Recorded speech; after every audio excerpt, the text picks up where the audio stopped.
이물련 행진곡의 공식 기념곡 지정에 반대해왔던 박승춘 국가보훈처장이 오늘 국회에 출석해 5.18 공식 기념곡으로 신속하게 지정하겠다며 정반대의 모습으로 돌아섰습니다.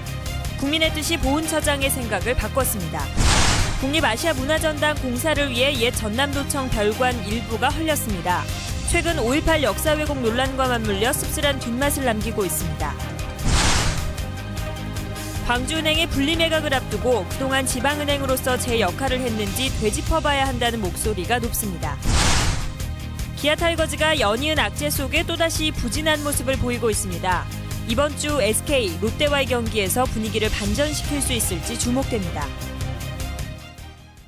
여러분 안녕하십니까? 광주 MBC 뉴스데스크입니다. 국민의 뜻이 국가보훈처장의 고집을 꺾었습니다. 박승춘 보훈처장이 이물련 행진곡을 5.18 기념곡으로 지정하겠다고 밝혔습니다. 윤근수 기자입니다. 지난달 20일까지만 해도 박승춘 국가보훈처장은 이물련 행진곡을 기념곡으로 지정하는 데 반대했습니다. 공식 제창할 수 없었던 이유도 국회에서 당당하게 밝혔습니다. 이게 제창을 하지 못하는 근본적인 배경에는 특정 단체나 세력이 이 노래를 애국가 대신에 부르기 때문에 그렇습니다. 국회의원과 거친 설전도 마다하지 않았습니다. 그런데 불과 10여일 만에 보훈처장이 입장을 바꿨습니다. 지난주 국회 본회의에서 채택된 기념곡 지정 촉구 결의안이 입장 변화의 결정적인 계기가 됐습니다.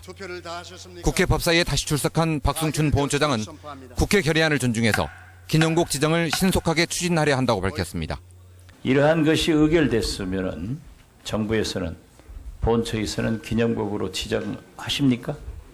촉구 결의안을 결의하시기 때문에 그것을 존중해서 정부는 이 기념곡 지정을 신속하게 추진하려고 생각하고 있습니다. 그렇게 해주세요. 예. 대1기관인 국회를 통해서 전달된 시민의 뜻, 국민의 총의가 지나치다 싶을 정도로 강했던 박 처장의 고집을 꺾은 셈입니다. 뒤늦게나마 보훈처가 이물련 행진곡을 공식 기념곡으로 지정하기로 함에 따라서 지난 2008년 이후 5.18 때마다 되풀이됐던 논란도 매듭지어질 수 있을 것으로 기대됩니다. MBC 뉴스 윤근수입니다. 5월 항쟁의 주요 사적지들이 최근 잇따라 헐리거나 헐릴 위기에 놓여 있습니다. 전남도청 별관과 전일빌딩 등이 그 대상인데 아쉬워하는 시민들이 많습니다. 정영욱 기자가 취재했습니다. 옛 전남도청 건물이 두 동강 났습니다. 도청 본관과 이어지는 별관 20여 미터가 최근 헐린 겁니다.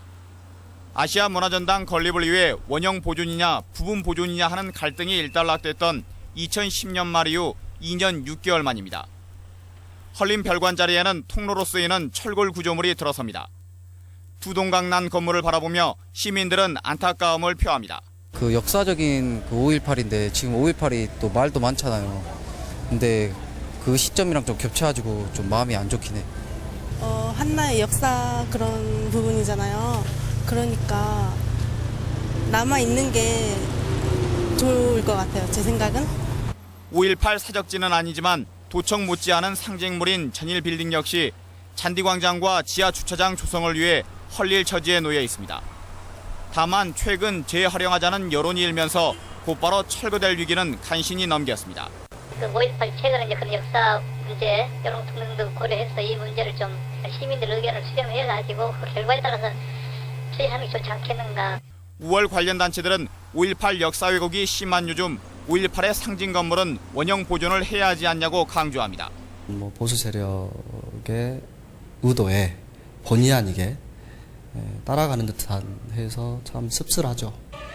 임을 위한 행진곡 논란과 보수 세력의 5.18 왜곡이 도를 넘으면서 법적 대응 못지않게 5월 상징물을 보존하는 일도 왜곡 폄하를 막는 중요한 대응 방법입니다. MBC 뉴스 정용욱입니다.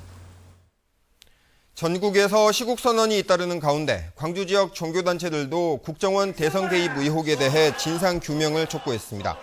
광주 YMCA 등 종교시민단체는 광주 YWCA에서 기자회견을 열고 국정원의 대선 개입과 여론 조작은 당시 박근혜 새누리당 대선 후보를 당선시키기 위한 공작 정치였다며 반헌정적, 반국가적 작태라고 규탄했습니다. 광주 지역 의사 100명도 시국선언문을 내고 국정원의 불법적인 선거 개입을 검찰이 중립적으로 수사하고 국회는 엄정하고 조건 없는 국정조사를 통해 모든 사실을 밝혀야 한다고 강조했습니다. 누가 새의 주인으로 오느냐가 관심인 광주은행에 대해 지역 상공인들은 지역 환원, 그러니까 지역에 기반을 둔 경제인들이 인수를 해야 한다고 주장하고 있습니다. 하지만 이런 논의에 앞서서 광주은행이 지역은행으로서 역할을 제대로 해왔는지 따져봐야 한다는 지적이 나오고 있습니다. 황성철 기자가 짚어봤습니다. 최근 5년 사이 광주은행은 몸집을 불리면서도 지역 중소업체와 지역민에 대한 대출은 인색했습니다. 광주은행의 총 자산은 지난 2008년 17조 297억 원이었던 것이 지난해에는 20조 2,007억 원으로 뛰었습니다. 자산이 3조 1,710억 원이나 늘어 그만큼 덩치를 키운 것입니다. 하지만 지방은행의 존재 이유 중 하나인 지역 중소업체에 대한 대출 비중은 제자리 걸음이거나 오히려 줄었습니다. 더 많은 중소기업들에게 저리의 융자라든지 그리고 더 많은 지역사회공 활동을 있었음에도 불구하고 MOU 제약 때문에 사실상 좀 상대적으로 소홀했던 부분도 사실입니다. 지역민을 대상으로 한 신용대출도 금리가 다른 은행보다 높습니다. 광주은행의 신용대출 평균 금리는 6.91%로 전체 6개 지방은행 중 이자가 가장 비쌉니다. 서민들이 내 집 마련을 할 때 주로 이용하는 주택담보대출의 이자는 지방은행 가운데 부산은행 다음으로 높습니다. 광주은행이 자산을 키우면서 지역 밀착형 금융기관으로서의 역할은 소홀했다는 지적이 나오고 있습니다. 지방은행으로서 제 역할을 하기 위해서는 지역민들에게 있어서 금리에 대한 보상이라든지 아니면 지방은행의 대출 문제라든지 이런 것들에 대한 구체적인 대안들을 마련해야 될 필요가 있다고 보고 있습니다. 지역민이나 지역 중소업체에 돌아가야 할 이익이 광주은행으로만 간 건 아닌지 꼼꼼히 따져봐야 할 필요가 있습니다. MBC 뉴스 황성철입니다. 기아차 증산 과정에 불만을 품은 일부 노조원이 지회장을 폭행한 사실이 뒤늦게 드러났습니다. 기아차 노조에 따르면 지난 27일 오전 기아차 광주 2공장 증산협의 과정에 불만을 품은 노조원 40여 명이 노조 사무실을 항의 방문하는 과정에서 노조원 이모 씨가 박 지회장의 가슴을 발로 차는 등 폭행을 했습니다. 박 지회장은 곧바로 퇴원했지만 고소 여부를 고심하고 있습니다. 연승 뒤에 연패 온다는 야구의 속설을 보여주기라도 하듯이 지난주 기아 타이거즈는 무기력한 모습이었습니다. 심판진 오심에다 선수들 부상까지 겹치면서 요즘 팀 분위기가 말이 아닙니다. 이계상 기자입니다. 한 점 차로 앞서가던 9회 말 삼성 주자의 2루 도루에 2루 심판이 세이브를 선언합니다. 느린 화면으로 보면 태그아웃. 명백한 오심이지만 번복은 없었습니다. 결국 기아는 역전을 허용하고 맙니다. 삼성 라이온즈가 기아에게 역전을 거둡니다. 기아에게 우연승을 만드는 삼성 라이온즈. 다음날 경기에서도 이어진 심판들의 애매한 판정. 맥 빠진 호랑이 군단은 주말 3연패의 수렁에 빠졌습니다. 기아를 더욱더 어려운 상황으로 몰고 간 것은 핵심 선수들의 잇단 부상 소식입니다. 다승선도 양현정이 옆구리 근육 손상으로 전력에서 빠졌고 상승세를 타던 1번 타자 이용규도 왼쪽 무릎 부상으로 당분간 출전이 어렵게 됐습니다. 마무리 앤서니가 최악의 불런 세이브를 기록하며 믿음을 저버리고 송은범과 서재영이 부진한 상황에서 지난주 1무 4패는 후유증이 클 것으로 보입니다. 마무리 교체 가능성도 있지만 감독의 최종 결단은 쉽지 않은 상황입니다. 안 된다라는 생각보다는 나름대로의 지금 팀 구성원 자체를 놓고 운영의 묘를 어떻게 살리느냐가 더 중요하다고 봅니다. 기아는 이번 주 SK와 롯데를 상대로 분위기 반전에 나섭니다. 주중 3연전을 어떻게 치르느냐가 기아의 올 시즌 운명을 좌우할 가능성이 높을 것으로 전망됩니다. MBC 뉴스 이계상입니다. 티켓 논란이 일었던 광주 새 야구장의 이름이 광주 기아 챔피언스 필드로 결정될 가능성이 높아 보입니다. 광주시에 따르면 최근 기아자동차가 새 야구장의 이름을 광주 기아 챔피언스 필드로 선정하겠다는 뜻을 전달해 왔습니다. 광주시는 지난 2011년 체결한 계약에 따라 명칭권은 기아에 있지만 시민들의 찬반 의견을 듣고 있다며 반대가 많을 경우에는 기아 측에 재검토를 요청하겠다고 밝혔습니다. 이난영 씨의 노래 목포는 항구다에 나오는 가사처럼 사막도와 목포항의 옛 풍경과 정치가 재현됩니다. 한 달 뒤에 열리는 목포 해양문화축제를 박영훈 기자가 미리 소개합니다. 화려한 목포대교 불빛 아래 이어지는 고화도의 용머리 해안선. 호수의 정원 같은 사막도와 삿갓 쓴 사람의 모습을 빼닮은 갓바위. 그리고 춤추는 바다 분수까지. 목포항의 밤바다 풍경은 유람선과 요트를 타고 맛볼 수 있습니다. 항구를 보면은 그전에 비해서 더 좋지요. 그전에 비해서 훨씬 아름답고. 어선 위에서 고기를 사고 팔던 바다 위의 난장 파시. 70년대를 정점으로 지금은 사라진 파시 풍경이 목포항에 재현됩니다. 사막도와 내양 사이 바다에 4개의 부선을 이용한 임시 다리를 놓고 그 위에 선술집과 음식점 등 항구의 옛 추억을 되살립니다.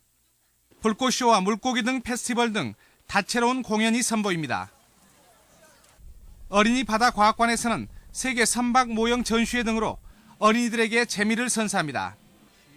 목포에 오심으로써 이번 축제에서 왜 목포에서 사막도에서 축제를 하는지, 왜 목포가 항구인지를 만끽할 수 있는 그런. 다음 달 2일 개막되는 올해 해양문화축제는 평화의 섬 사막도를 주무대로 30여 개 프로그램이 닷새 동안 운영됩니다. MBC 뉴스 박영훈입니다. 여수 검은비의 발생 원인으로 지목된 폐기물 업체에 대한 수사가 시작됐습니다. 환경부는 오늘 검은비의 성분과 유사하다고 조사된 율촌산단 폐기물 처리업체 H사를 환경감시단 수사과에 고발 조치했다고 밝혔습니다. 지난 11일 여수시 율촌면 일대에 검은비가 내릴 당시 해당 업체에서 폭발이 있었다는 인근 주민의 제보가 있었지만 국립과학수사연구원은 현장이 훼손돼 있어 폭발 여부를 확인하기가 불가능하다고 발표한 바 있습니다. 박근혜 대통령이 대선 당시 약속했던 지방 공약을 반드시 이행하기로 함에 따라 광주 전남 공약 사업에도 청신호가 켜졌습니다. 기획재정부는 박 대통령의 지방 공약을 이행하기 위해서는 124조 원이 필요한 것으로 추정하고 재정 지원 계획을 담은 지방 공약 가계부를 오는 5일 발표하기로 했습니다. 이에 따라 자동차 100만 대 생산기지 건설과 여수와 남해를 잇는 한려대교 건설 등 광주 전남 공약 사업에도 탄력이 붙을 것으로 전망되지만 민간 투자 사업을 대폭 늘린다는 방침이어서 공약의 조기 실현 가능성은 불투명해 보입니다. 전남도의회는 오늘 농림예산 감축 철회와 쌀 소득보전 직불금 인상을 촉구하는 결의안을 만장일치로 채택했습니다.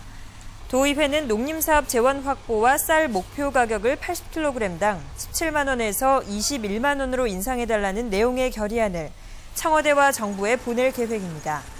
정부는 지난 5월 공약 가계부를 밝히며 내년부터 4년 동안 농림예산 5조 2천억 원 감축 계획을 발표했습니다.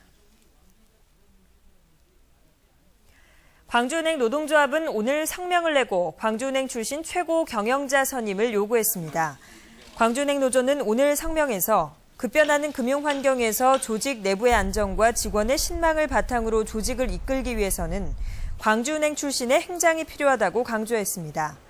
이어 우리은행 출신이 새 행장에 선임된다면 모든 힘을 동원해 강력한 반대 투쟁을 벌이겠다고 밝혔습니다. 광주시 교육청의 영어회화 전문 강사 해고 사태와 관련해 고용 안정을 보장해야 한다는 지적이 나왔습니다. 전주현 광주시의회 의원은 오늘 열린 본회의 5분 발언을 통해 광주시 교육청이 교육부의 권고에 따라 영어회화 강사 120명을 해고하고 신규 채용에 나선 것은 부당하고 반교육적이라고 주장했습니다.